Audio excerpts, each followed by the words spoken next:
तर भावानं सकाळी सकाळी आम्ही संगमनेरला चाललो होतो, कारण माझ्या या भावानी ना हांगेवाडी मध्ये सेतू कार्यालय टाकलं होतं, यासाठी थोडं सामान आणायचं होतं बरं. पुढे जाता आम्हाला हांगेवाडी गावचे पाटील दिसले बरं का, पण त्यांनी पण तोंडाला काहीतरी काळ लावलं होतं, पण ते काळ त्यांना गावाने लावलंय का स्वतःने लावलं ते काही माहित नाही बरं का.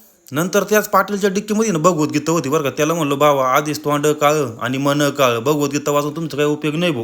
ऑफिस गेल्यानंतर मित्रांनो हा आमचा दादू बरं का, त्याला म्हणलं दादू वर गंटिळा जाऊ दे भाऊ, पुढे बोललो त्या रागीम भाऊ. या भावानी ना स्वतःच्या ऑफिससाठी ना दुसऱ्याच्या ऑफिस मधल्या मेट चोरून चालवल्या बरं का. याला म्हणलं भावा तू जर असंच वागला तुझं दुकान आहे ना आणि तुझं ऑफिस एक नंबर चालणार भाऊ.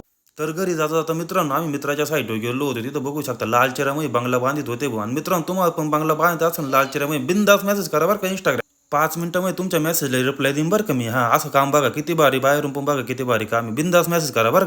थोड्या वेळ घरी येऊन झोपलो तर काय वडिलांनी नेहमीप्रमाणे लाद घातली आणि शिवी दिली. भाऊ म्हणले आता चला वावरात निघा बरं. आता इथं जाऊन आधीच एक मेंढरू खेळत होतो बरं का वावरामध्ये. मग माझ्या डोक्यामध्ये विचार आला, म्हणलं याला आपण जर वावरातून चारा घरी नेण्यापेक्षा जर गाई आणि वासरू जर इथं येऊन बांधले तर किती सोपं काम होईल नाही. आईला म्हणलो आई वजन उचलून दे, पण आई म्हणली अरे जिम मध्ये जाऊन 25-25 50-50 किलो उचलितो, इथं तुला 5 आणि 10 किलो उचलत नाही का, उचल भाड्या म्हणलं. आईला इथं काय आपली इज्जत नाही, गपचीत उचला निघा घरी.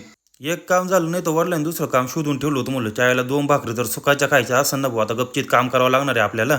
बोललो आता शेवटचं काम बाकी गाय प्यायचं तेवढं करून टाकतो, म्हणजे वडील पण खुश होईल. आणि तुम्ही काय व्हिडिओ पाहते तुम्ही पण जाऊन कामं करा पळा.